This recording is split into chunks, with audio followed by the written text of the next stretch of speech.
কি ব্যাপার ছোট ভাই, শুনলাম তুমি নাকি পূজা দেখতে গেছো।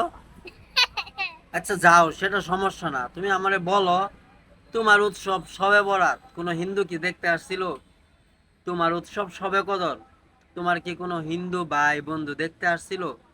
তুমি যে ঈদুল ফিতরের নামাজ পড়ো, তোমার কোনো হিন্দু ভাই কি তোমার সাথে দেখতে আসছিল? ঈদুল আজহায় যে কুরবানি দাও, কোনো হিন্দু ভাই কি তোমার সাথে গোশত খেতে আসছিল? আসে নাই? আসে নাই? তাহলে তুমি এত নির্লজ্জ হয়ে গেলা কেমনে?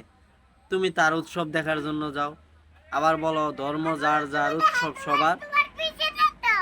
এতটা আত্মসম্মানহীন তো মুসলমান না। তুমি কেমনে বুঝলা গেলা? মুসলমান তো এত আত্মসম্মানহীন না, বুঝো না? মুসলমানের একটা আত্মমর্যাদা আছে, আমাদের গৌরবের ইতিহাস আছে, আমাদের শ্রেষ্ঠ ধর্ম আছে, আমাদের শ্রেষ্ঠ কিতাব আছে।